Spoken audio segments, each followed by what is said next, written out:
Hello everyone, कैसे हैं आप सब। I hope you all people are doing good, great and safe at your places. मेरा नाम है पलक राजपूत, आप सभी की कॉमर्स वाली दीदी एक बार फिर से स्वागत करती हूँ आप सभी का पढ़ ले 11:30 कॉमर्स पे। आज का जो टॉपिक है वो बहुत ही छोटा सा टॉपिक है एंड बहुत ही महत्वपूर्ण टॉपिक है। ठीक है, तो ये टॉपिक है आप लोगों के लिए स्पेशल पर्पस बुक नंबर 1, जिसमें आप लोग कुछ बुक्स को देखने वाले हैं। ठीक है, कि हम लोग ये बुक्स क्यों बनाते हैं, किस लिए बनाते हैं, ये सब हम लोग आज इस टॉपिक में देखने वाले हैं।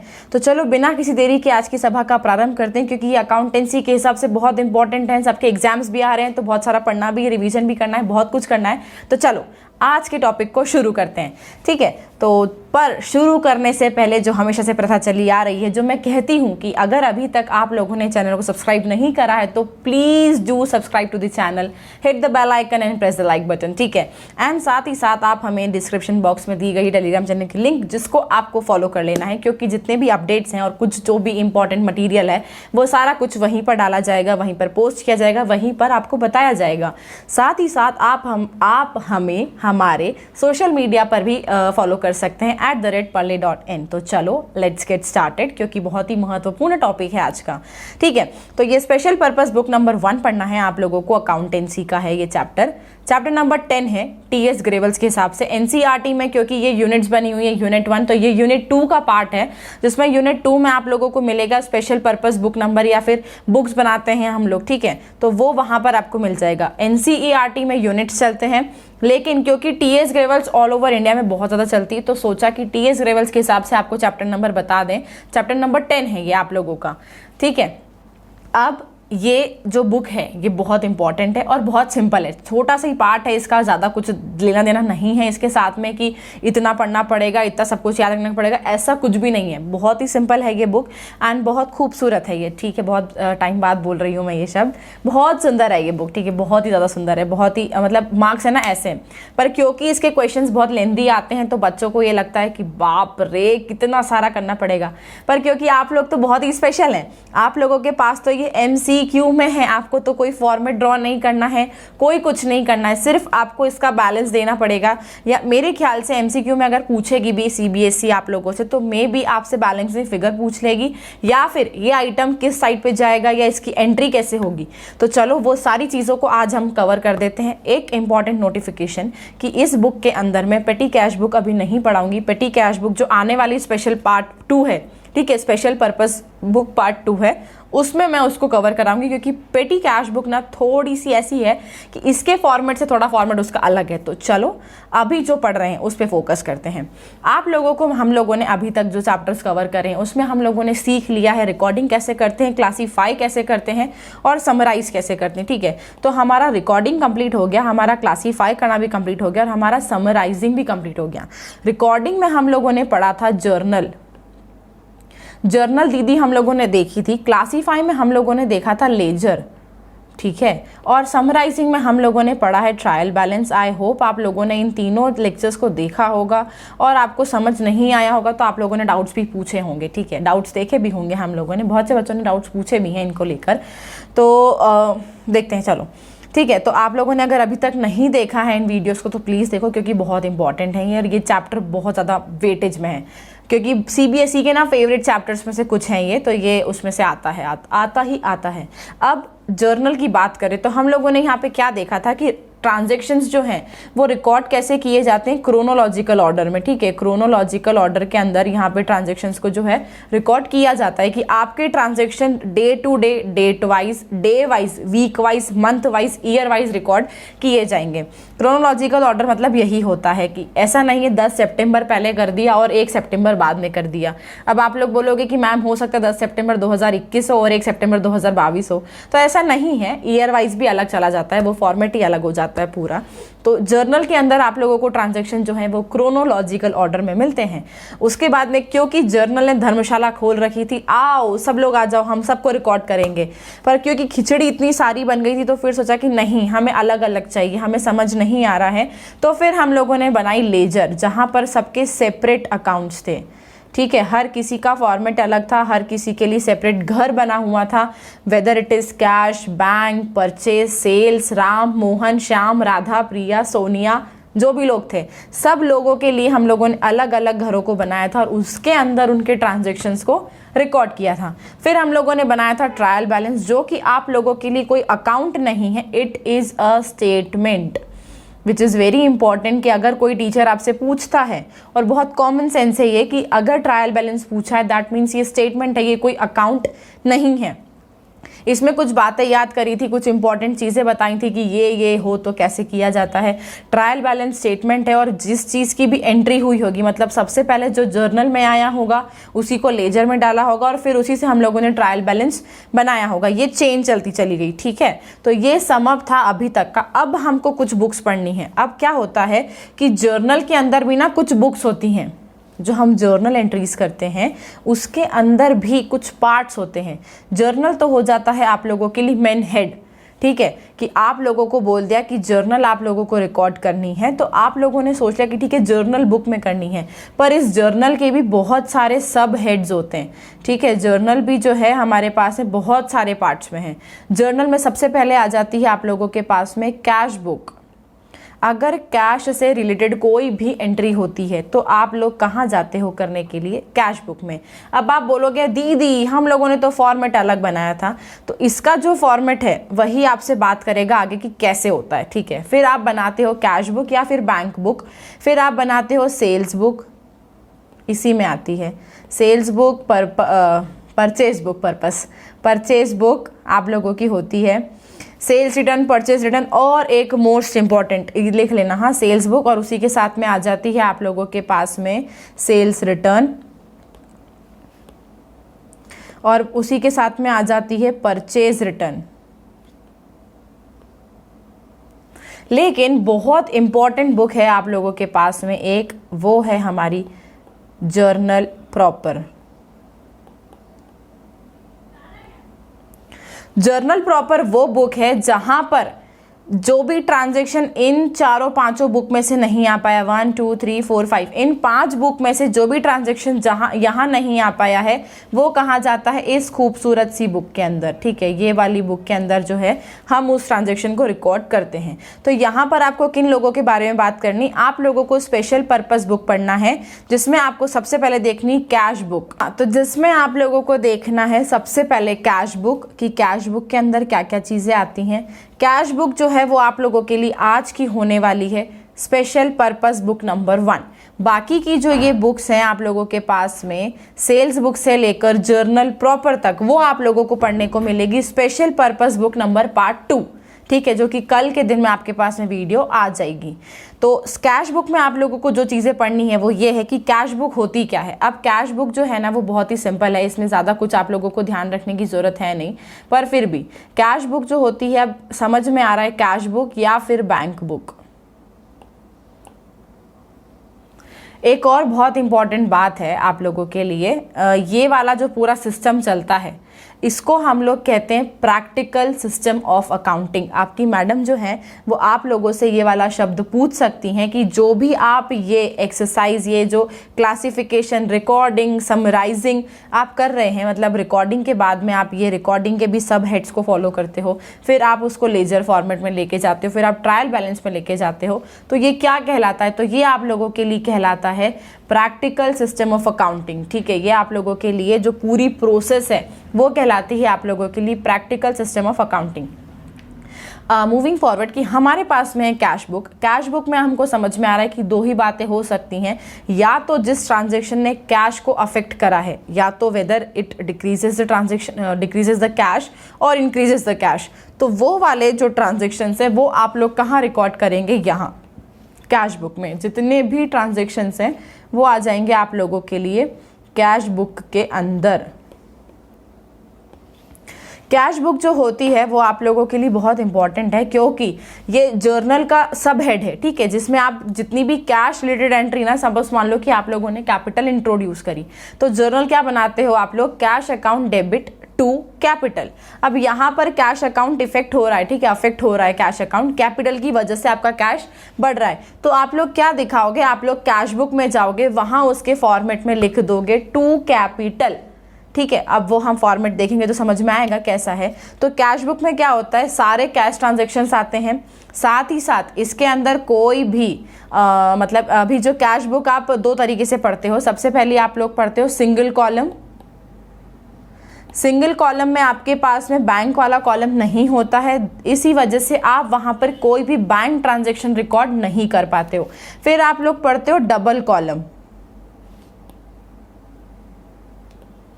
डबल कॉलम कैश बुक आप लोग पढ़ते हो, जहां पर आप आपके चेक्स, ठीक है, क्योंकि क्या होता है कई बार हमें चेक रिसीव हो जाता है, पेमेंट रिसीव नहीं होती, कोई हमें चेक दे देता है कि आप लोग इस तारीख को चेक लगा लेना, पर क्योंकि सिंगल कॉलम कैश बुक में बैंक वाला कॉलम नहीं होता है तो वहां पर आप बैंक वाले ट्रांजैक्शंस को रिकॉर्ड नहीं कर सकते हो। ठीक है, थोड़ा ऊपर नीचे हो रहा है तो समझाती हूँ। कैश बुक बनानी है, कैश बुक और बैंक बुक, ठीक है, दोनों बुक बोल सकते हैं इसको, books of prime entry, original entry, जो भी चीज़ है वो आप लोग थ्योरी पार्ट पे देख लीजिएगा, थ्योरी पढ़ोगे तो समझ में आ जाएगा। दूसरी चीज़, इसमें जितने भी ट्रांजैक्शन हैं जो कि कैश को या तो इंक्रीज कर रहे होंगे या तो डिक्रीज कर रहे होंगे, ठीक है, जो भी कैश को इफेक्ट डाल रहा है, जो भी कैश को इफेक्ट में ले रहा है, वो वाले ट्रांजैक्शन आप कहाँ रिकॉर्ड करोगे, कैश बुक के अंदर। कैश बुक आपके पास में दो तरीके की होती है, सिंगल कॉलम, दूसरी होती है double column. Single column cash book के अंदर क्योंकि यहाँ पर बैंक कॉलम जो है वो नहीं है, मेरे पास में बैंक कॉलम नहीं है, तो मुझे जो भी बैंक के ट्रांजैक्शन दिखते हैं, सपोज मान लीजिए आप लोगों ने कैपिटल जो है वो बैंक के थ्रू डाली है, ठीक है, अगर यहाँ पर ऐसा लिखा हुआ आ जाए कि कैपिटल इंट्रोड्यूस्ड, ठीक है, capital introduced by ₹1 lakh cheque, ठीक है, बहुत से बच्चे चेक की जगह ना ये वाला चेक लिख देते हैं, तो याद रखना ये वाला चेक करना मतलब होता है कि हम देख रहे हैं सही है या गलत है, और ये वाले चेक का मतलब होता है रोकड़ा, ठीक है। तो याद रखो इन छोटी छोटी चीज़ों को, बहुत काम आएंगी आप लोगों के लिए, ठीक है। तो हम लोगों ने क्या बोला, कैपिटल आप लोगों ने 1 लाख रुपए लगाई है और वो कहाँ डाला है, आप लोगों ने चेक से दिया है, मतलब आप लोगों ने बैंक में ट्रांजैक्शन करा, तो एंट्री क्या बना देंगे हम, मेरी बैंक बढ़ रही है, मेरी असेट बढ़ रही है, इसलिए कर दूंगी डेबिट, और क्योंकि मेरी लाइबिलिटी बढ़ रही है in the form of capital, तो इसलिए कर दूंगी क्रेडिट 1 लाख रुपए से 1 लाख रुपए से। अब यहाँ पर दिख रहा है कि आपको बोल दिया कि इस ट्रांजैक्शन को डालो कैश बुक में, तो ऐसा मत सोचना कि वो एग्जामिनर ने बोला है तो वो थोड़ी गलती कर सकता है, वो आपको कंफ्यूज करने के लिए बोलेगा कि इस ट्रांजैक्शन को आप बताओ कैश बुक में। अब हम लोगों ने पढ़ा है सिंगल कॉलम कैश बुक की बात कर रही हूँ, याद रखना सिंगल कॉलम जो कि बहुत इंपॉर्टेंट है आप लोगों के लिए, कई बार इसके क्वेश्चन जो है वो गुमराह करने के लिए ही आते हैं। तो सिंगल कॉलम में बैंक कॉलम नहीं होता है, इसलिए क्योंकि यहाँ पर भी हमारे पास बैंक कॉलम ही मौजूद है, बैंक की वजह से ही आपकी कैपिटल का ऊपर नीचे हो रहा है, आपका बैंक वाला जो कैश है वो ऊपर नीचे हो रहा है, तो इसलिए जो कैश इन हैंड है उसको आप यहाँ पर रिकॉर्ड करोगे ही नहीं। ये वाला ट्रांजेक्शन आपकी सिंगल कॉलम बैंक बुक में नहीं आएगा, सिंगल कॉलम कैश बुक में नहीं आएगा। साथ ही साथ अगर ये बात होती डबल कॉलम में क्या होता है कि डबल कॉलम में आपके पास में दोनों चीज़ें होती हैं, कैश कॉलम भी होता है और बैंक कॉलम भी होता है, ठीक है। कैश कॉलम होता है, बैंक कॉलम होता है, तो कैश के ट्रांजैक्शन कैश में आ जाते हैं, बैंक वाले ट्रांजैक्शन बैंक में आ जाते हैं, ठीक है। तो ये सिंपल सा फंडा हो गया, फॉर्मेट सबसे लास्ट में बताएंगे। अब आती है एक बहुत इंपॉर्टेंट चीज़ जो कि है आप लोगों के पास में कॉन्ट्रा एंट्री, ठीक है। कॉन्ट्रा एंट्री कुछ इस तरीके से है कि आप लोगों को देखना है कि कॉन्ट्रा एंट्री का मतलब क्या होता है। जब कॉन्ट्रा एंट्री का मतलब होता है, मैं लिख देती हूँ यहाँ पे, कॉन्ट्रा एंट्री, ये कुछ इंपॉर्टेंट टर्म्स हैं और आप वीडियो के साथ साथ ही इसमें आप नोट्स को बनाते चलो, ठीक है, क्योंकि इसके जो स्पेशल नोट्स हैं वो ऐसे हैं कि आपको फॉर्मेट बना के दे दिया जाएगा और उसमें जो भी एक आधे क्वेश्चन होगा उसको फॉर्मेट वाइज सॉल्व करके बता दिया जाएगा, बाकी जो थ्योरी वो मिल जाएगी, लेकिन इस वीडियो में जो मैं पढ़ा रही हूँ उसको आप अपने हिसाब से रिकॉर्डिंग करते चलिए आपकी बुक के अंदर, ठीक है, आपकी नोटबुक के अंदर आप लोगों को रिकॉर्डिंग करना है। कॉन्ट्रा एंट्री का मतलब होता है जब एक ट्रांजेक्शन की वजह से दो लोग इफेक्ट कर रहे हैं। अब आप बोलोगे कि मैम यही तो पढ़ते हैं हम कि हर ट्रांजैक्शन के सेम दो इफेक्ट होते हैं, एक कोई डिक्रीज होगा, एक कोई इंक्रीज होगा, एक डेबिट होगा और एक क्रेडिट होगा। तो कॉन्ट्रा एंट्री में आप ऐसा कैसे बोल रहे हो कि दो ट्रांजैक्शन मतलब दो इफेक्ट होंगे, सेम व्यक्ति के दो इफेक्ट, ठीक है, कि आपका कैश बढ़ भी रहा है और आपका कैश कम भी हो रहा है, तब आप लोग करते हो कॉन्ट्रा एंट्री, ठीक है, जब आपका किसी ट्रांजैक्शन की वजह से आपका जो पर्टिकुलर आइटम है, सेम आइटम जो है वो इंक्रीज भी हो रहा है और डिक्रीज भी हो रहा है, ठीक है, मतलब से मान लो आपकी असेट इंक्रीज भी हो रही है और डिक्रीज भी हो रही है, तो आप क्या करोगे, वहां पर कॉन्ट्रा एंट्री आती है। अब कॉन्ट्रा एंट्री का क्या उद्देश्य है, क्या महत्व है, तो वो यही है कि वो शो करता है, जो आप कॉलम बनाएंगे ना वहां आपको ऐसा सी करके, इसको रिप्रेजेंट कैसे किया जाता है फॉर्मेट में, तो आप ऐसे सी करके ऐसे गोला डाल देते हो, ठीक है, और अपोजिट अकाउंट में उसको शो करते हो। वो हम लोग जब फॉर्मेट पढ़ेंगे तो उसमें हम लोग देखेंगे कि इसको लिखते कैसे हैं। बाकी कॉन्ट्रा एंट्री को रिप्रेजेंट बाय सी किया जाता है। समझ में आया कि कॉन्ट्रा एंट्री कब होगी, जब आपका एक ट्रांजैक्शन आपका बैंक भी बढ़ाएगा भी सही और आपका कैश कम करेगा भी सही। से मान लो आप लोगों को बोला ट्रांजैक्शन के लिए कि आप लोगों ने बैंक में 10,000 रुपीज जमा करें, ठीक है, तो क्या लिखा हुआ जाएगा, deposited 10,000 in bank, at bank, sorry my mistake. अब इसके हिसाब से एंट्री क्या होगी कि बैंक में ट्रांजैक्शन आ रहा है, मतलब बैंक में पैसे आप डिपॉजिट करो, जिस वजह से मेरी बैंक जो है, बैंक मेरी बढ़ जाएगी और बैंक में मैं पैसे डाल रही हूँ तो पैसे मेरे हो जाएंगे कम, ठीक है, तो बैंक को करूँगी डेबिट और कैश को कर दूंगी मैं यहाँ पर क्रेडिट। तो एंट्री बन जाएगी मेरे लिए कि bank account debit to cash, ठीक है। ये कॉन्ट्रा एंट्री शो कर रहा है जहां पर आपका एक जगह बैलेंस बढ़ भी रहा है और उसी सेम चीज का बैलेंस आपका कम भी हो रहा है। 10,000 रुपीज से बैंक बढ़ रही है और 10,000 रुपीज से आपका जो कैश है वो कम हो रहा है, ठीक है। तो ये आता है आप लोगों के लिए कॉन्ट्रा एंट्री वाला पार्ट। अब इसको हमको उसमें फॉर्मेट में कैसे इस्तेमाल करना है तो वो आप लोगों को आगे देखने को मिलेगा। अभी तक समझ में आया कि क्या क्या पढ़ लिया। सिंगल कॉलम कैश बुक होती, डबल कॉलम कैश बुक होती। सिंगल कॉलम के अंदर बैंक कॉलम नहीं आता है, इसलिए इसको सिंगल कॉलम कैश बुक बोलते हैं। इसके अंदर सिर्फ और सिर्फ और सिर्फ और सिर्फ कैश ट्रांजेक्शन्स आ सकते हैं, नो क्रेडिट ट्रांजैक्शंस। साथ ही साथ सिंगल कॉलम के अंदर तो बैंक वाला ट्रांजैक्शन भी नहीं रिकॉर्ड किया जा सकता है। डबल कॉलम कैश बुक के अंदर आप कैश प्लस बैंक दोनों के ट्रांजैक्शन को रिकॉर्ड कर सकते हो। साथ ही साथ आपको बता दिया कि कॉन्ट्रा एंट्री क्या होती है। तो कॉन्ट्रा एंट्री जब आपका सेम चीज बढ़ भी रही है और कम भी हो रही, तब आप लोग करोगे कॉन्ट्रा एंट्री और अपोजिट अकाउंट्स में उनको डाल दोगे।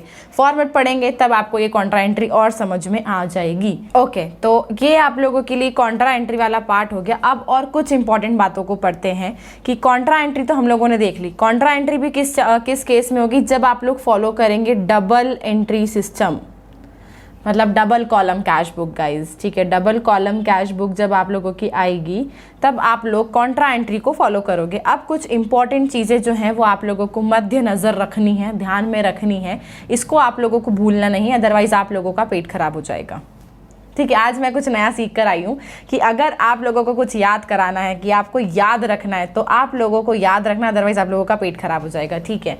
तो ये कुछ इंपॉर्टेंट चीज़ें हैं, important points, wow spelling, important points हैं आप लोगों के पास में। पॉइंट नंबर 1, अगर आप लोग सिंगल कॉलम कैश बुक यहाँ पे लिख देते हैं, in case of single column book,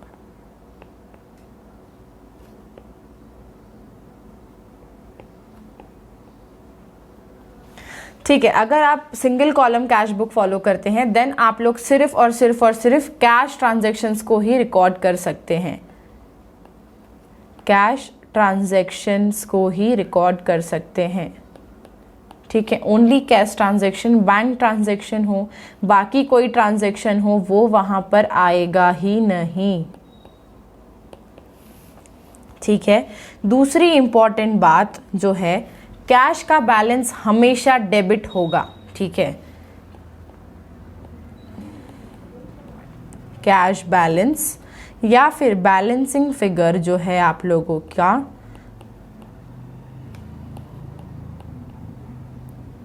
balancing figure will always be on debit side, ठीक है। अब इसका मतलब ये कि आपका जो बैलेंसिंग फिगर है वो आप लोगों का डेबिट शो करना चाहिए, ठीक है। उसका जो बैलेंस है, बैलेंसिंग फिगर का भी जो बैलेंस है वो आप लोगों का डेबिट बैलेंस शो करना चाहिए, ठीक है।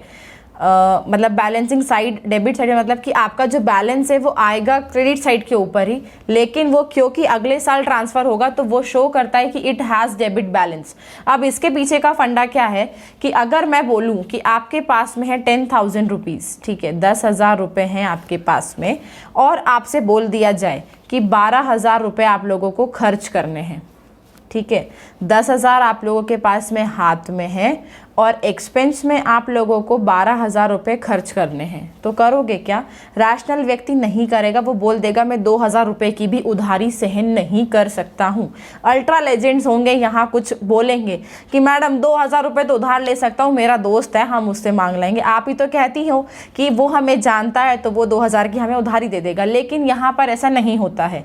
अगर आपके पास में हाथ में 10,000 रुपये हैं तो आप खर्च भी 10,000 ही कर सकते हो या उससे कम कर सकते हो। 12,000 का अगर एक्सपेंस होता है तो फिर आप सिर्फ अप टू 10,000 का खर्चा करोगे और 2,000 के खर्चे को आप नहीं करोगे, ठीक है। इसलिए बोला कि आपका जो बैलेंस है वो हमेशा डेबिट बैलेंस शो करेगा, ठीक है, मतलब होगा वो क्रेडिट साइड के ऊपर। क्रेडिट साइड के ऊपर जो बैलेंस आता है उसको कहते हैं, उसका इंटरप्रिटेशन होता है कि it has the account has debit balance. For suppose कि अगर मान लो आपके पास में है ये कैश अकाउंट, ठीक है। अब कैश अकाउंट इसलिए क्योंकि कैश अकाउंट का नेचर डेबिट है, ठीक है, तो उसका अकाउंट बैलेंस भी डेबिट आना चाहिए। आप लोगों ने टी शेप अकाउंट में ओपन कर रही हूँ, ये डेबिट साइड है इसकी और ये क्रेडिट साइड है, ठीक है। कैश अकाउंट किस किस चीज़ से हो सकता है? यहाँ डेबिट साइड मतलब कि अगर मेरी कैश बढ़ेगी तो डेबिट पे रिकॉर्ड करूँगी और कैश कम होगी तो मैं करूँगी क्रेडिट के ऊपर रिकॉर्ड, ठीक है। मेरी कैश बढ़ रही है बैंक में डालने से, बैंक में डालने से तो कम हो जाएगी, कॉन्ट्रा एंट्री आ जाएगा वो तो, ठीक है। कैश बढ़ रहा है मेरा सेल्स करने से, तो मैं लिख दूँगी यहाँ पे टू सेल्स 50,000, ठीक है, टू रेंट रिसीव्ड 10,000। आप लोग पूरे ज़ीरो लगाएंगे, मेरे पास में स्पेस प्रॉब्लम है इसलिए मैं यहाँ पर ऐसा कर रही हूँ। आप लोगों ने कर दी परचेज इसलिए आपका कैश हो गया कम, तो बाय परचेज आ जाएगा हमारे पास में 40,000 की आप लोगों ने परचेज करी है। फिर आप लोगों ने कर दिया सैलरी पे कर दी, सपोज मान लो, ठीक है, बाय सैलरी कैश में दी है आप लोगों ने स्टाफ को 10 की। अब बैलेंस लगाओ, बैलेंसिंग फिगर किधर आ रही है आप लोगों की? क्रेडिट साइड के ऊपर, क्योंकि इधर का टोटल तो आ रहा है आप लोगों का 60,000। तो एक बात हम लोगों ने सीखी थी, इसलिए बोला है कि अगर वो 3 वीडियोस नहीं देखें तो लेजर में बात बताई थी कि अकाउंट बैलेंस इक्वल होना चाहिए, debit is always equals to credit side. तो यहाँ भी आंख बंद करके लिखो कि आएगा तो 60,000 ही, ठीक है, लेकिन ये 60 कैसे आएगा? यहाँ ऊपर तो प्लस में 50,000 ही हो रहा है, तो जो 10,000 रुपये बच रहे हैं, मतलब आपके पास में थे 60,000 रुपये लेकिन खर्चे हो गए 50,000, तो अभी भी आपके पास में बाय बैलेंस कैरिड डाउन कितना बचा है? 10,000 rupees. This is your balancing figure, ठीक है। बाय बैलेंस कैरिड डाउन का मतलब होता है कि आप लोगों के पास में जो है 10,000 रुपये का बैलेंस अभी भी बचा हुआ है, still you have 10,000 in your hands. तो इसको कैसे करते हैं? फिर ये वाला जो बैलेंस है ये होता है अगले साल पे ट्रांसफ़र, ठीक है, ये तो अकाउंट क्लोज हो गया। फिर क्या होता है कि अगले साल इसी की पोस्टिंग होती है इधर और ऐसा लिखा जाता है to balance brought down 10,000 rupees. तो जब भी किसी भी अकाउंट के अगर टोटल में बैलेंसिंग फिगर अगर क्रेडिट साइड के ऊपर आता है, that means it account has debit balance, ठीक है। समझ में आया क्यों इंटरप्रिटेशन उसकी डेबिट होती है? क्योंकि वो नेक्स्ट ईयर डेबिट साइड के ऊपर मूव करेगा, ठीक है। आपके पास में 10,000 रुपीज़ अभी भी बचे हुए हैं। ये मत सोच लेना कि क्रेडिट साइड के ऊपर बैलेंस आ रहा है मतलब आपके पास में 10,000 का कर्जा हो गया, नहीं। आपके पास में 10,000 रुपये बचे जो कि आपके अगले साल पे ट्रांसफ़र हो जाएंगे ओपनिंग बैलेंस पे, ठीक है, कि आपके पास में ओपनिंग कैश जो है वो आपके पास में 10,000 रुपीज़ का बचा हुआ है। सपोज मान लीजिए कैश अकाउंट की जगह कोई और अकाउंट और यहाँ पर आपका बैलेंस जो है वो इस साइड पे आता है कि टू बैलेंस कैरी डाउन अगर आता, ठीक है, 5,000 से या किसी भी मल्टीपल फिगर से आ सकता है, तो उस बैलेंस को इंटरप्रिटेशन में लिया जाता है कि this account has credit balance, ठीक है। मे बी ये बैंक में हो सकता है। कैश अकाउंट का बैलेंस आपका हमेशा हमेशा हमेशा क्रेडिट साइड पर ही आएगा, that means it will show you the debit balance. क्योंकि यही बात है कि हाथ में 10,000 रुपये 12,000 का खर्चा नहीं कर सकती हूँ। अगर आमदनी मेरी 98 है तो मैं 1 रुपये का खर्चा सहन नहीं कर सकती हूँ। ठीक है, समझ में आई ये बात कि कैश अकाउंट का बैलेंस हमेशा डेबिट बैलेंस शो करेगा। दैट मीन्स उसका बैलेंसिंग फिगर क्रेडिट साइड पर ही आएगा। बाकी किसी भी अकाउंट का बैलेंस जो है वो डेबिट और क्रेडिट दोनों साइड पर आ सकता है, लेकिन एकमात्र ये ऐसा अकाउंट है खूबसूरत सा, क्योंकि उसका नाम भी कैश है। ठीक है, मेरे पास में जितना कैश होगा उतना ही खर्चा कर सकती हूँ। या तो या तो क्रेडिट साइड के ऊपर आएगा या तो इक्वल हो जाएगा, नील बैलेंस आएगा। ठीक है, debit is equal to credit, जितने पैसे थे उतने खर्चा कर दिए। ठीक है, तो ये जो 2,000 का उधारी वाला ट्रांजैक्शन है ना, वो आप लोग यहाँ शो नहीं करेंगे। जितनी चादर है उतने ही पैर पसारेंगे हम लोग, इसलिए हमारे पास में 10,000 रुपीज़ हैं तो हम 10,000 ही खर्चे करेंगे। और अगर हमारे पास में 10,000 से ज़्यादा का खर्चा होता है तो वो हम लोग नहीं करने वाले हैं। सिर्फ और सिर्फ कैश अकाउंट में हमको ये चीज़ करनी है।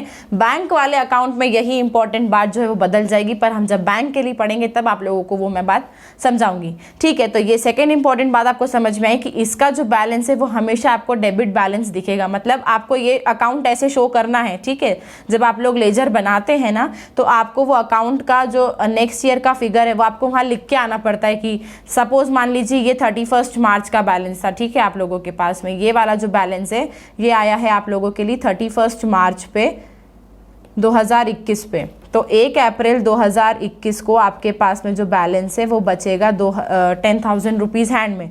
तो ये पूरा फॉर्मेट कंप्लीट करता है लेजर वाले पार्ट पे। ठीक है, जब आप लेजर अकाउंट बनाते हो, कैश अकाउंट का जब आप लेजर डालते हो तो आपका जो बैलेंसिंग फिगर है वो आपको इधर साइड पे शो करके आना पड़ता है कि अब आपके पास में 10,000 रुपीज़ बचे हुए हैं आने वाले साल के लिए। ठीक है, तो माय डियर जनतागण, ये था आप लोगों के लिए छोटा सा फॉर्मेट समझाने के लिए कि जो आपका कैश है वो हमेशा आपको डेबिट बैलेंस शो करेगा। ठीक है, बैलेंसिंग फिगर जो है वो उसका आएगा will always be on credit side. यहाँ लिख देती हूँ थोड़ा सा कि आप लोगों को सही रहे समझने में, will always be on credit side. ठीक है, it shows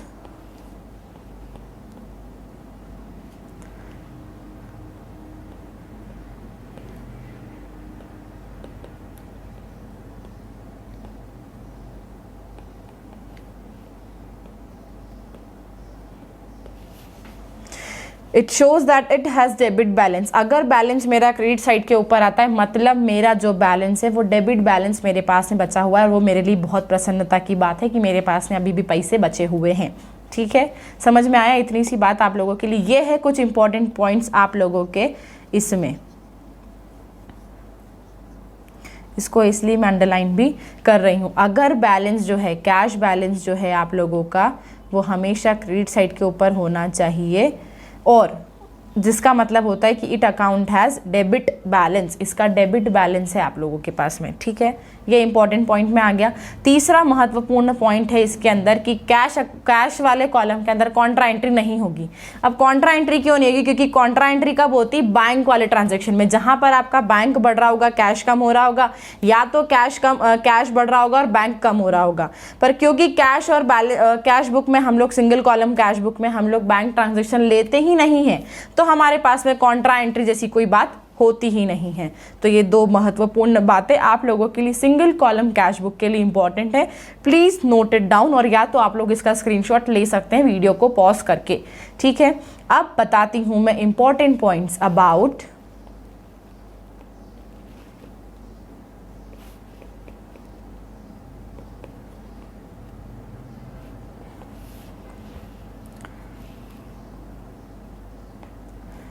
double column cash book. Double column cash book में इंपॉर्टेंट पॉइंट ये है आपके पास में कि सबसे बड़ी चीज़, डबल कॉलम कैश बुक में कौन कौन व्यक्ति आ सकता है, सबसे बड़ी इंपॉर्टेंट बात है और सबसे खुशी की बात है मेरे लिए कि यहाँ पर मैं कैश ट्रांजैक्शन के साथ साथ बैंक के भी सारे ट्रांजैक्शंस को रिकॉर्ड कर सकती हूँ। ठीक है, कैश तो आएगा ही आएगा, बैंक ट्रांजैक्शन को भी मैं यहाँ पर रिकॉर्ड कर सकती हूँ। इन केस अगर किसी भी फर्म का बहुत रईस फर्म है, बहुत ही ज़्यादा अंबानी वाली फर्म है, तो आपके बैंक अकाउंट जो है वो सैकड़ों हज़ारों बैंक में होंगे। तो बैंक कॉलम में फिर वो डिवाइड हो जाएगा 2-3 बैंक अकाउंट में। सपोज मान लो आपका बैंक अकाउंट है अगर SBI में, पंजाब नेशनल में, कॉरपोरेशन में, तो फिर आप बैंक कॉलम का भी सब कॉलम बनाओगे और उसमें 3 बैंक के कॉलम डालोगे और ऊपर लिख दोगे SBI, PNB और कॉरपोरेशन। फिर जिस भी बैंक से आपने ट्रांजैक्शन किया होगा उसके कॉलम में वो अकाउंट आ जाएगा। ठीक है, जब फॉर्मेट पढ़ेंगे हम लोग आज के दिन में, तब आपको और समझ में ये आ जाएगा। यहाँ पर कॉन्ट्रा एंट्री ज़रूर आती है क्योंकि यहीं पर आ सकती है, इसलिए यहाँ पर ही आती है। ठीक है, कॉन्ट्रा एंट्री अभी बताया कि जिससे आपकी जो बैंक है या तो वो कम होगी और आपका कैश जो है वो बढ़ जाएगा, या तो फिर आपकी बैंक बढ़ेगी और कैश आपका जो है वो कम हो जाएगा। एक ही बार में, एक ही साथ में, एक ही ट्रांजैक्शन की वजह से आपका कैश कम हो रहा होगा और आपकी बैंक बढ़ रही होगी, या फिर बैंक कम हो रही होगी और कैश बढ़ रहा होगा। तो वो एंट्री हम लोगों के लिए कहलाती है कॉन्ट्रा एंट्री, इसलिए वो आती है हमारे बैंक वाले कॉलम पे। ठीक है, जब आप लोग इसका एक क्वेश्चन सॉल्व करेंगे या मैं वो फॉर्मेट बताऊंगी तो हम लोग उसको लिख देंगे। ठीक है, बताएंगे कि कॉन्ट्रा एंट्री क्या होता है, इसको रिप्रेजेंट कैसे करते हैं हम लोग, C और ऐसा डॉट गोला C के अंदर, मतलब C सर्कल के अंदर डाल देते हैं, मतलब कॉन्ट्रा एंट्री हुई है। तीसरी इंपॉर्टेंट बात कि कैश का तो बैलेंस है वो सिर्फ हमेशा क्रेडिट साइड के ऊपर ही आ सकता है, लेकिन बैंक का जो बैलेंस है, ठीक है, बैंक का जो बैलेंसिंग फिगर है वो डेबिट और क्रेडिट दोनों ही साइड्स पर आ सकता है। ठीक है, bank balance will be on debit और क्रेडिट, दोनों साइड के ऊपर आ सकता है, क्योंकि यहाँ पर आपको मिलती है बैंक ओवरड्राफ्ट की सुविधा। बैंक आप लोगों के लिए बैंक ओवरड्राफ्ट की सुविधा रखती है, जिस वजह से आपका डेबिट और क्रेडिट दोनों ही बैलेंस आपके पास में हो सकता है। लेकिन कैश वाले साथ में ऐसा नहीं होता है, तो इसलिए जितना कैश है उतना ही खर्चा आप लोग कर सकते हैं। ठीक है, तो बैंक का जो बैलेंसिंग फिगर है वो दोनों ही साइड पर आ सकता है, whether it is on debit और whether it is on credit. अगर डेबिट साइड पर बैलेंस आता है दैट मीन्स क्या समझूंगी कि मेरे पास में क्या है, बैंक ओवरड्राफ्ट। ठीक है, मेरा बैंक का क्रेडिट बैलेंस बच रहा है। और अगर क्रेडिट साइड के ऊपर बैलेंसिंग फिगर आता है दैट मीन्स मेरी बैंक का डेबिट बैलेंस है, मतलब मैं पॉजिटिव अमाउंट पे हूँ, मेरे पास से बैंक में भी बैलेंस बचा हुआ है। ठीक है, मुझे किसी को कोई लाइबिलिटी नहीं देना है। ये बैंक ओवरड्राफ्ट आप लोगों की लाइबिलिटी बनता है, लेकिन ये आप लोगों के लिए एज अ माना जाता है कि आपके पास में पैसा है, आपको कहीं और जाने की जरूरत नहीं है। ठीक है, ये कुछ बस इंपॉर्टेंट बातें थी, इसके अंदर ध्यान रखना है। अब आप लोगों के लिए आएगा कि जीएसटी भी तो है मैम, जीएसटी तो हम लोग भूल ही गए, जीएसटी का क्या हम लोग डालेंगे। तो जीएसटी की जनरली एंट्रीज क्या होती है वो हम लोग देख लेते हैं कि जीएसटी जब हम लोग पढ़ते हैं, ठीक है, जीएसटी का मतलब क्या होता है, गुड्स एंड सर्विस टैक्स, जो हमारे डियर मोदी जी ने डाला है। जो हम लोग पहले VAT देते थे, बाकी के जो सर्विस टैक्स होते थे, उसकी जगह पे सब कुछ मिला जुला के अब हम लोग क्या देते हैं, GST, that is goods and service tax. ठीक है, अब हमें वो बहुत सारे टैक्सेस नहीं पे करना पड़ता है, सिर्फ एकमात्र आपको टैक्स देना पड़ता है जीएसटी, और उसी में आप लोगों का जो जीवन है वो संवर जाता है। ठीक है, इतना सारा होता है वो। तो जीएसटी का क्या होता है कि अगर आप लोग परचेज करते हैं, मेरे लॉजिक से परचेज करते वक्त कौन सा जीएसटी लगता है तो उसको मैं बता देती हूँ। परचेज करने जाते हो, ठीक है, परचेज करने जाते हो मतलब कुछ सामान खरीदने गए हो, परचेज करने गए हो मतलब कुछ सामान खरीदने गए हो। ठीक है, जीएसटी मतलब 3 तरीके के जो भी होते हैं अपने पास में, SGST, CGST या फिर IGST। ठीक है, ये दोनों जो है वो आप लोगों का स्टेट के अंदर लगता है, विद इन द स्टेट, और ये लगता है आपका इंट्रा स्टेट्स पे। ठीक है, कि आपका जो आप स्टेट के बाहर आप लोग करते हैं, ऑल ओवर इंडिया में आपकी स्टेट को छोड़कर, वहाँ पर ये लगता है IGST। ठीक है, ऑल ओवर इंडिया में ये लगाया जाता है एक्सेप्ट आपकी स्टेट। अगर मध्य प्रदेश में रहते हो और आपने सामान दिल्ली से बुलाया है या मुंबई से बुलाया है या तमिलनाडु से बुलाया है तो आपको IGST पे करना पड़ेगा। ठीक है, और इन दोनों का मिला के ये अकेला व्यक्ति होता है। जैसे अगर CGST, SGST जो है वो 9% है तो आपका IGST हो जाएगा 18%। ठीक है, बहुत तगड़ा है GST अपना। हाँ, तो कहाँ थे कि अगर हम लोग परचेस करते हैं तो परचेस करते वक्त हमें कौन सा जीएसटी लगता है। मेरे लॉजिक के हिसाब से जब मैं बचपन में छोटी थी, आप लोगों के जैसे जब मैं 11th में बच्ची थी, मुझे अकल नहीं थी, तो मैंने ये लॉजिक बनाया था याद करने के लिए, क्योंकि ना इनपुट आउटपुट हम लोग याद नहीं रख पाते हैं। तो जब भी परचेस करते हो तो क्या करते हो, व्यक्ति सामान को अंदर लेकर आते हो। ठीक है, आपकी फर्म में सामान इन होता है, आप परचेस करने जाते हो, आपके यहाँ पे सामान इन होता है, तो लगता है यहाँ पे इनपुट जीएसटी। ठीक है, फिर परचेस कहीं से भी करो, क्योंकि परचेस करने पर सामान अंदर आने वाला है, इसलिए लगता है यहाँ पर इनपुट जीएसटी। ठीक है, अब ये होता है इनपुट, और इनपुट जो है हमेशा कहाँ जाता है आप लोगों के लिए, डेबिट साइड पे, क्योंकि ये आप लोगों का क्या होता है, ये बनता है मेरे लिए बहुत सारा खर्चा। परचेस करने गई हूँ, इनपुट जीएसटी भी देना है, परचेस का अमाउंट भी देना है, बहुत ही ज़्यादा जीवन में संताप चल रहे हैं गाइज। तो जीएसटी जो है, आप जब भी परचेस करने जाते हो, सामान अंदर लेकर आते हो, तो ये इनपुट शब्द ना बहुत इंपॉर्टेंट होता है। जो भी आप लगाने वाले हो, सीजीएसटी लगने वाला है, एसजीएसटी लगने वाला है, तो परचेस के बाद में आपको ये लिखना पड़ेगा, उसके नीचे एंट्री डलेगी, बता दूंगी एक एंट्री करके, कि आपको लिखना पड़ेगा purchase account debit, input GST account debit, जो भी आप जीएसटी देने वाले हो, साथ ही साथ टू कैश टू बैंक जो भी आप देके आने वाले हो। ठीक है, वो एंट्री आ जाएगी। तो याद कैसे किया कि परचेस जब भी करेंगे तो परचेस करने से व्यक्ति अंदर आता है, सामान अंदर आते हैं। ठीक है, हमारे पास में माल अंदर आता है, तो हमारे पास में वो सामान इन होता है, इसलिए मैं यहाँ पर लगा देती हूँ इनपुट जीएसटी। समझ में आया। अब इन केस ऑफ सेल्स, ठीक है, जब भी मैं सेल्स करती हूँ, सेल्स करने से मेरा सामान बाहर चले जाता है, जिससे मुझे बहुत दुख होता है, इसलिए मैं लिख देती हूँ यहाँ पर आउटपुट जीएसटी। और आउटपुट जीएसटी मेरे लिए और कुछ नहीं, सीधे सीधे रेवेन्यू नेचर का है, जो कि हम लोगों ने पढ़ा था ना, capital, liability, assets, expense, revenue.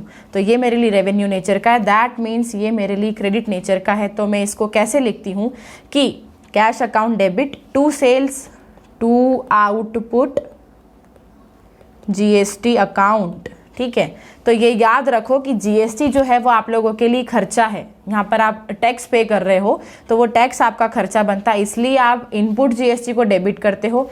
लेकिन वहीं पर आउटपुट जीएसटी आप लोगों के लिए इनकम बनती है। ठीक है, आपको टैक्स मिलता है, आपका जो सामान है आप बेचते हो, सामान के ऊपर आपको जो टैक्स मिलता है वो आप लोगों के लिए बन जाता है क्रेडिट नेचर पे। ठीक है, आपको वो रिसीव होता है पैसे के साथ में, तो वो भले ही बाद में आप खुद भी सरकार को पे करते होंगे, पर हाल फिलहाल वो आप लोगों के लिए बनता है कि मुझे इतने सामान पे 100 रुपये के माल पर इतना 19 रुपये 20 रुपये जो है वो मुझे मिले हैं। ठीक है, ये हो गया आप लोगों के लिए जीएसटी। अब बात करें कि ये बैंक कॉलम में किधर जाएगा, कैश कॉलम में किधर जाएगा। तो गाइज, कैश कॉलम में तो ये कहीं आएगा ही नहीं, क्योंकि कैश में तो जो होता है वो जीएसटी आता नहीं है, बहुत कम बार रेयर क्वेश्चंस में आता है।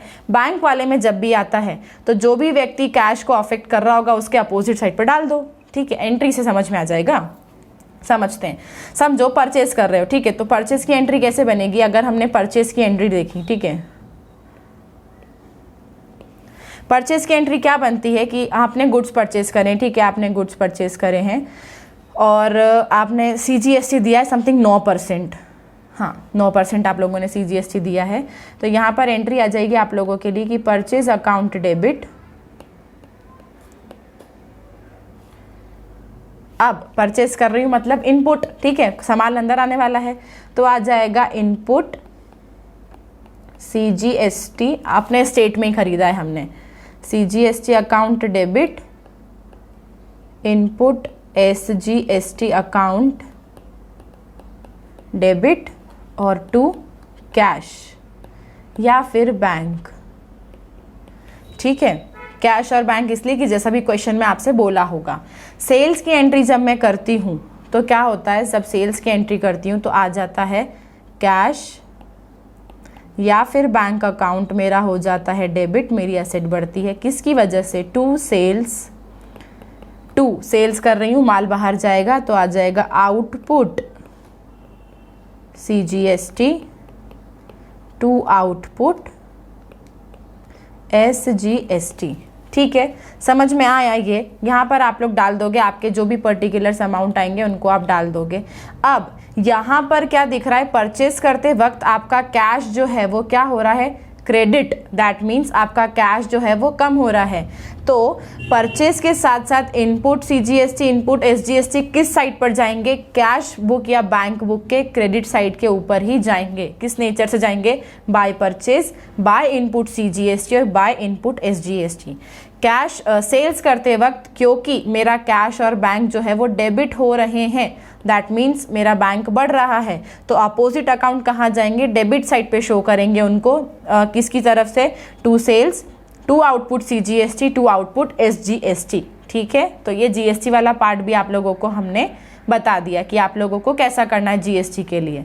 ठीक है, अगर GST हो तो आउटपुट को जो है वो आप लोगों को डेबिट करना है, क्योंकि उसकी वजह से आपको पैसे मिलते हैं, रेवेन्यू नेचर पे आता है। और इनपुट जो है आप लोगों को उसको कर देना है क्रेडिट। ठीक है, क्योंकि उसकी वजह से आपका कैश जो है वो कम हो जाता है। परचेज करते हो तो इनपुट CGST देना पड़ता है, और सेल्स करते हो तो आपको आउटपुट GST मिलता है।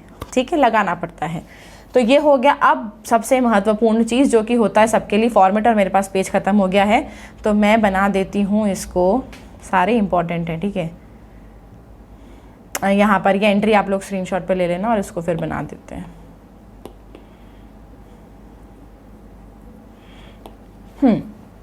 अब फॉर्मेट की बात करें। ठीक है, तो कैश बुक का फॉर्मेट होता है सिंगल कॉलम। मैं बात कर रही हूँ यहाँ पे सबसे पहले सिंगल कॉलम के लिए। ठीक है, सिंगल कॉलम में आप लोगों का फॉर्मेट होता है वही सिंपल सा, सुंदर सा। क्योंकि ये सारे लेजर से उठ के यहाँ आते हैं तो इसमें आ जाता है date, particulars, LF, rupees. Date, particulars, LF और रुपीज़, ये बन जाती है डेबिट साइड, ये बन जाती है क्रेडिट साइड। ठीक है, आप लोग ये वही छोटा छोटा अकाउंट रखना। अब ये वाली जो साइड है आप लोगों की, यहां पर आता है आप लोगों का इनकम। ठीक है, कैश वाले में जहां भी आपने कैश रिसीव किया होगा, जिस भी जगह पे आपने आपके कैश को रिसीव किया होगा वो यहाँ पर लिखाएगा। ठीक है, इस टू साइड पे, मतलब डेबिट साइड पे जब भी आपका कैश जो है वो डेबिट हुआ होगा आप लिखोगे उसको डेबिट साइड पे। ठीक है, पर एक बात याद रखते हुए कि कैश बुक जब बनाते हो तो कैश बुक के अंदर आपका कैश किस वजह से बढ़ रहा है उसको अकाउंट को शो करना है। सपोज मान लो सेल्स की वजह से बढ़ रहा है तो यहाँ पर आ जाएगा टू सेल्स और अमाउंट इधर आ जाएगा आप लोगों के लिए।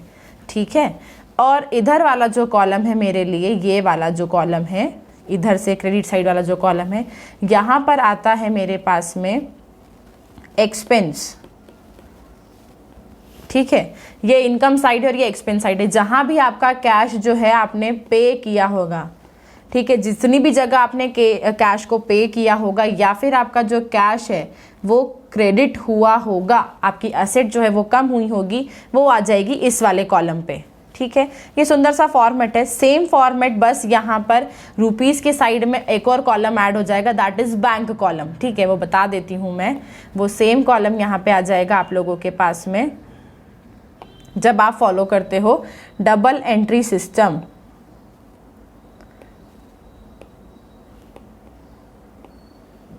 डबल एंट्री सिस्टम में आप लोगों की, क्योंकि मैं एक साइड का बना सकती हूँ एज इट इज दूसरी साइड का बनेगा। ठीक है, डेबिट साइड का बता देती हूँ। यहाँ पर आएगा डेट, पर्टिकुलर्स, LF, कैश और bank. This is known as double column cash book. ठीक है, डबल एंट्री सिस्टम मतलब डबल कॉलम कैश बुक आप डालते हो जब, तो ये वाला आप लोगों को फॉलो करना पड़ता है format, double column cash book. ठीक है, अगर वो जो मैंने बात बोली थी, अगर आपकी मल्टीपल बैंक में, तो बैंक के अंदर भी आप लोग जो हैं वो दो अकाउंट डाल दोगे और यहाँ लिख दोगे SBI और यहाँ लिख दोगे पंजाब नेशनल बैंक। ठीक है, फिर SBI का ट्रांजैक्शन SBI में डालोगे और पंजाब नेशनल का ट्रांजैक्शन पंजाब नेशनल के अंदर डालोगे। ये मैंने डेबिट साइड का बनाया है। डेबिट साइड मतलब कौन सी साइड, जहां पर आपके जो ट्रांजैक्शन में आपको इनकम रिसीव हुई होगी। आपको जब भी इनकम रिसीव हुई होगी, आपका कैश या बैंक में से किसी का भी बैलेंस जो है वो बढ़ रहा होगा, तब जो है आप लोग डेबिट साइड पे उस ट्रांजैक्शन को रिकॉर्ड करोगे। और जिस व्यक्ति की वजह से वो बैलेंस बढ़ रहा है, मतलब जिस भी आइटम की वजह से वो बैलेंस बढ़ रहा है, जिस भी अकाउंट की वजह से वो बैलेंस बढ़ रहा है, तो आप उसको यहाँ पे अपोजिट अकाउंट को शो करोगे। से वही सेल्स का मान लेते हैं, वही चलता है साथ में अपने, तो सेल्स आ जाएगा यहाँ पे, ठीक है। और डेबिट साइड पे क्या आ सकता है, बाय परचेज, ठीक है, सॉरी यही बनाया था मैंने तो वो। तो डेबिट साइड मतलब क्या हो जाएगा, इसी को सॉरी क्रेडिट साइड जो है आप लोगों के लिए वो हो जाएगा यहाँ पर, इसको लिख देती हूँ मैं। क्रेडिट साइड जो है आप लोगों की वो ऐसी आ जाएगी, सेम एज इट इज़ हो जाएगी क्रेडिट साइड।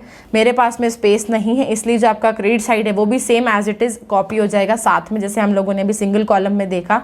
और कॉन्ट्रा एंट्री का बहुत इंपॉर्टेंट ट्रांजैक्शन, बहुत इंपॉर्टेंट रोल है। सपोज मान लीजिए कि आपको एक ट्रांजैक्शन दिया और बोला कि आप लोगों ने किया है, यहाँ लिख देती हूँ ट्रांजैक्शन, ठीक है। आप लोगों ने जो है किया यहाँ पर बैलेंस ट्रांजैक्शन जो है आप लोगों को बोला है कि आप लोगों ने डिपॉजिट करा है बैंक में, डिपॉजिटेड ₹10,000 एट SBI,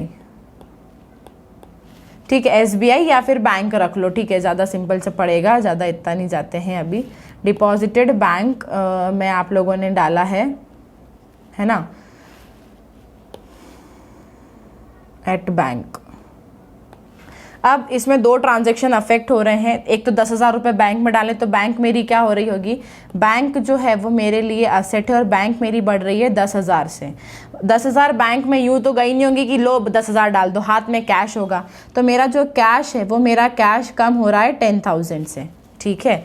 अब मैंने एक बात सीखी थी, जब भी मेरा कैश कम होता है, अभी ये साइड को हटा दो कि कौन सी साइड है, अगर हम लोग रिकॉर्ड करते हैं इसको डेबिट साइड पे, तो डेबिट साइड पे क्या होगा कि आपका क्या चीज़ बढ़ रही है, बैंक बढ़ रहा है, ठीक है, बैंक आपकी बढ़ रही है, लेकिन किस वजह से बढ़ रही है। एंट्री क्या हो जाएगी, यहाँ पे एंट्री आप लोग डालोगे तो एंट्री आ जाएगी कि बैंक अकाउंट डेबिट हो जाएगा, ठीक है, to cash. Bank account debit होगा कैश की वजह से। तो आप जब double column cash book follow करते हैं तो अगर डेबिट साइड पे इसका इफेक्ट देंगे हम लोग, ठीक है, दोनों साइड पे जाएगा, दोनों का एक ही साइड पे बता दूंगी। बैंक अकाउंट को जब हम लोग देख रहे हैं तो बैंक अकाउंट हमारा इंक्रीजिंग ऑर्डर में है, ठीक है, बैंक अकाउंट डेबिट है, तो बैंक अकाउंट में कॉन्ट्रा एंट्री कैसे डलाएगी, यहाँ पे आ जाएगा टू कैश, और कैश का कॉलम को छोड़ के बैंक अकाउंट में आ जाएगा 10,000 रुपीज़, क्योंकि बैंक मेरी डेबिट हुई है। ये डेबिट साइड पे इसलिए मेरी जो बैंक है वो डेबिट हुई है, किसकी वजह से, कैश की वजह से, और इसके LF में आ जाएगा यहाँ पर कॉन्ट्रा एंट्री। अब सेम ट्रांजैक्शन को आप रिकॉर्ड करोगे क्रेडिट साइड के ऊपर, ठीक है, तो कैसे आएगा, बहुत ही ज़्यादा थोड़ा सा आप लोगों को डील करना पड़ेगा इसके साथ में। यहाँ पे आ जाएगा ये, यहाँ पे आ जाएगा ये, अभी इनकम की जगह आप लोगों के लिए ये है एक्सपेंस वाला, ठीक है। तो आप लोग क्या करोगे कि कैश आपका कम हो रहा है, कैश मेरा क्योंकि कम हो रहा है, किसकी वजह से, by bank account, by bank account, और बैंक में कॉलम छोड़ के आप लिखोगे कैश से 10,000, ठीक है। मेरा कैश जो है वो क्रेडिट हो रहा है, मतलब कम हो रहा है 10,000 से, किसकी वजह से, बैंक अकाउंट की वजह से, और वही आ जाएगा सेम कॉन्ट्रा एंट्री आपको लिखनी है, ठीक है। तो अकाउंट का नाम जो है वो आप लोग बैंक अकाउंट का लिख के बैंक में नहीं, आप कैश में शो करोगे, कैश अकाउंट का लिख के कैश में नहीं, बैंक में शो करोगे, ठीक है। इसलिए जर्नल आना बहुत ज़रूरी, क्योंकि यहाँ पर पूरा का पूरा खेल जो है वो सिर्फ और सिर्फ एंट्री का ही है। अगर एंट्री आती है तो सारा काम आसान हो जाएगा, और एंट्री अगर नहीं आती है तो बहुत ज़्यादा उलझ जाओगे। इसलिए पहले अपने जर्नल को क्लियर करो, तब जाकर कैश वाली जो एंट्रीज है वो यहाँ पर आएंगी। ओके, तो ये इंपॉर्टेंट पॉइंट्स थे आप लोगों को जो ध्यान रखना है कि कैसे कॉन्ट्रा एंट्री होगी, कैसे बाकी चीज़ों को एडजस्ट किया जाएगा, फॉर्मेट क्या है और कब कौन सी चीज़ डाली जाएगी। अब एक बहुत इंपॉर्टेंट पॉइंट है, that is last but not the least, पर उसको आप लोगों को याद रखना बहुत बहुत बहुत बहुत बहुत ज़्यादा ज़रूरी है, इसलिए मैं बता देती हूँ। दैट इज़ कि अगर किसी क्वेश्चन में आपसे बोल दिया जाए कि आपके पास में है डिस्काउंट रिसीव्ड, डिस्काउंट रिसीव्ड हो या फिर अलाउड हो,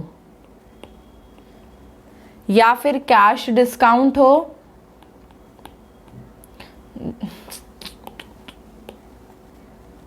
कैश डिस्काउंट हो या फिर अलाउड हो, ये जो दो चीज़ें हैं ये हमेशा मतलब कभी भी उसमें अपनी जो बुक्स हैं उसके अंदर एंट्री पास नहीं होती है। इसकी एंट्री हमारी बुक्स में नहीं होती है, ये बनाते हैं। जैसे हम लोगों ने स्टार्टिंग में मैंने आपको बोला था ना कि आपको क्या क्या बनाना है, कैश बुक बनाना है, परचेज बुक बनाना है, सेल्स बुक बनाना है, परचेज रिटर्न बनाना है, सेल्स रिटर्न बनाना है और जर्नल प्रॉपर बनाना है। तो जो ट्रांजेक्शन इन 5 बुक में नहीं आते, that is cash book single double वाली, परचेज रिटर्न, सेल्स रिटर्न, इनमें नहीं आते, वो ट्रांजेक्शन कहाँ जाते हैं, जर्नल प्रॉपर में। तो ये वही ट्रांजैक्शन है जो कि आपकी cash, bank, purchase, sales return, purchase return में ना आते हुए किस बुक में जाएंगे, ये जाएंगे आपके जर्नल प्रॉपर के अंदर। ठीक है, आपने कैश को डिस्काउंट को रिसीव किया है या अलाउ किया है, या आपने कैश डिस्काउंट को रिसीव किया है या अलाउ किया है, तब भी मतलब दोनों ही केस के अंदर आपको जो है इस ट्रांजैक्शन की एंट्री जो है वो जर्नल प्रॉपर में डालनी है। और वो बुक आपको अभी नहीं बनानी, वो अगले पार्ट में देखनी है। तो ये था आप लोगों के लिए आज का पूरा सा जो हमारी सभा थी, उसमें हम लोगों ने special purpose book 1 that is हमारी cash book single column as well as double column हम लोगों ने देख ली है। कॉन्ट्रा एंट्री कैसे होती है और हमारे उसके अंदर क्या क्या ट्रांजेक्शन्स आते हैं और किसके क्या इफेक्ट होते हैं वो हम लोगों ने देख लिया है। कैश बुक का फिगर जो बैलेंसिंग फिगर है वो हमेशा हमेशा हमेशा क्रेडिट साइड के ऊपर आएगा। That means it is showing us the debit balance of the cash. ठीक है, क्योंकि जितनी चादर है उतने ही पैर पसार सकते हैं, जितने इनकम है उतने ही खर्चा कर सकते हो, या तो उससे कम खर्चा करोगे, ज़्यादा खर्चा नहीं कर सकते हैं। उधार हम लोग नहीं ले सकते, कोई हमें नहीं जानता है तो वो आप तो हमारे ही वाले हैं, उधार ले जाओ वाली बात भी यहाँ नहीं हो सकती है। बैंक का balance debit as well as credit दोनों ही आ सकता है, क्योंकि बैंक आपको एक स्पेशल फैसिलिटी प्रोवाइड करती है जिसका नाम है बैंक ओवरड्राफ्ट। हाँ, बैंक ओवरड्राफ्ट जो है आप लोगों के लिए उसका बैलेंस हमेशा क्रेडिट आता, मतलब स्टार्टिंग ओपनिंग बैलेंस अगर आपको किसी क्वेश्चन के अंदर बैंक ओवरड्राफ्ट गिवन है तो आपको उसको बैलेंस को रिकॉर्ड करना है बाय बैलेंस ब्रॉट डाउन पे, that is on credit side. क्योंकि बैलेंस जो है मेरे पास बैंक ओवरड्राफ्ट वो मैंने जब पढ़ा था बेसिक अकाउंटिंग टर्म्स में, तब मैंने समझा था कि बैंक ओवरड्राफ्ट मेरे लिए सुविधा तो है ही, लेकिन ये मेरे लिए चिंता का स्वरूप है। ठीक है, मुझे बैंक को विथ इंटरेस्ट बैंक ओवरड्राफ्ट चुकाना पड़ता है।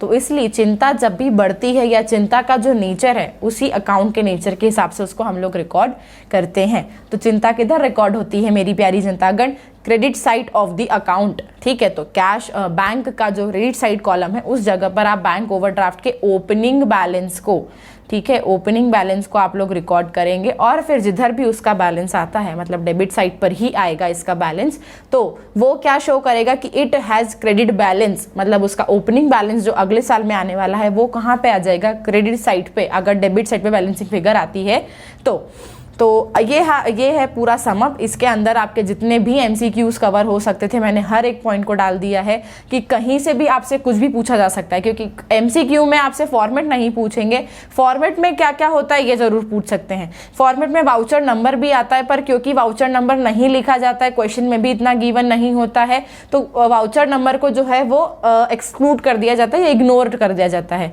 पर अगर आपको एग्जाम में पूछते हैं कि वाउचर नंबर है या नहीं फॉर्मेट के अंदर, तो बिल्कुल टिक करके, क्योंकि वाउचर नंबर होता है, सोर्स डॉक्यूमेंट से ही तो मिल के आएगा ना हमें जनरली। लेकिन ये जो बुक्स हैं ये लेजर के उससे आके बनती, तो ये लेजर से ट्रांसफर होके हमें मिलती हैं, इसलिए इनमें लेजर फोलियो का कॉलम होना बहुत बहुत बहुत बहुत बहुत ज़्यादा ज़रूरी है। ठीक है, बाकी जितनी भी बातें थी मैंने इन सारी वार्तालाप में आपको समझा दिया है। और भी अगर आपको कुछ भी समझ नहीं आया हो तो please do let me know in the comment section. And अब आप लोग पढ़ाई कीजिए, मुझे भी आप लोगों को पढ़ाने के लिए अगले चैप्टर की तैयारी करनी है। तो मिलेंगे आपको कल ही with the new video of special purpose book number 2, जिसमें आपको कैश बुक को छोड़कर बाकी जितनी भी बुक होती, साथ ही साथ पेटी कैश बुक को भी जो इसी का पार्ट है वो भी मैं कल पढ़ा दूंगी। एंड वो वीडियो भी बहुत छोटी सी होगी आप लोगों के लिए, बहुत छोटी सी, क्योंकि बहुत ही छोटा सा है वो चैप्टर भी, है ना। तो उसके फॉर्मेट कुछ अलग हैं, तो वो कल देखेंगे। कल का दिन भी आप लोगों के लिए बहुत बहुत बहुत खूबसूरत होने वाला है। आप लोगों के नोट्स भी साइट पर डाल दिए गए हैं और डाल दिए जा रहे हैं, प्रिपेयर भी हो गए हैं बहुत सी चीज़ों के। पर एक और मेरी रिक्वेस्ट है आपसे कि अकाउंट्स में क्या होता है ना, कई बार हमें में जो चैप्टर प्रैक्टिकल लेवल पे होता है उसके इतने नोट्स नहीं हो पाते हैं, ठीक है। फिर भी जितना पॉसिबल मटेरियल है मेरे पास में नोट्स के लिए मैं आप लोगों को दे रही हूँ। साथ ही साथ आप वीडियो के दौरान नोट्स को बनाया करो, ठीक है। जब वीडियो के दौरान नोट्स को बनाओगे ना तो बहुत ज़्यादा आपके खुद के सेल्फ मेड नोट्स होंगे और वो बहुत खुशी देते हैं, ठीक है, क्योंकि खुद की भाषा ज़्यादा समझ में आती है इंस्टेड ऑफ दूसरों की लैंग्वेज। पर पढ़ ले आपको हर चैप्टर का नोट देगी, ऐसा नहीं है कि हम नोट्स नहीं देंगे, पर फिर भी आपके प्रेफरेंस पे आपके सेल्फ हैंड मेड नोट्स होने चाहिए, ठीक है। हमारे डिजिटलाइज नोट्स तो हैं ही सही आपके साथ में। वो ऐसा है ना कि डूबते को तिनके का सहारा, कि अगर आपके पास में कुछ भी नहीं है तो आप उसको पढ़ के जाओगे तो आपको मार्क्स अच्छे आ जाएंगे। मैं ये नहीं बोलूँगी कि 100 में से 100 आएंगे, बट हाँ आप अपने पासिंग लेवल से बहुत ज़्यादा मार्क्स लेके आ जाओगे, क्योंकि 100 में से 100 लाने के लिए बहुत कुछ करना पड़ता है। मुझे भी नहीं आए थे गाइज, मैंने भी बहुत मेहनत करी थी पर नहीं आए थे ना, क्या करें, अब है रिग्रेट इस चीज़ का, नहीं ला पाए 100 में से 100। कोई बात नहीं, आप लोग लेकर आओगे, विश्वास है मुझे आप लोगों पे, ठीक है। तो this is all for the day. I hope you all guys have enjoyed the video. तो मेक श्योर कि आप सभी चैनल को सब्सक्राइब कर दें, लाइक बटन को दबा दें एंड बेल आइकन को भी दबा दें। 15,000 हो चुके हैं, let's make it 50K please please please. तो please do subscribe to the channel, hit the bell icon and press the like button, ठीक है। टेलीग्राम चैनल पर लिंक है, मतलब डिस्क्रिप्शन में लिंक है, उसको फॉलो करो। इंस्टाग्राम पर भी फॉलो करो एंड अपना ध्यान रखो, घर पर रहो, सुरक्षित रहो, because you guys are so much, very much, बहुत सारा important to all of us. And stay safe, stay home and keep smiling, ठीक है। स्माइल करना बहुत ज़्यादा ज़रूरी है, ठीक है। तो चलो मिलेंगे नए वीडियो में, तब तक अपना ध्यान रखो, घर पर रहो, सुरक्षित रहो। जय Hind, Vande Mataram, bye, C you guys.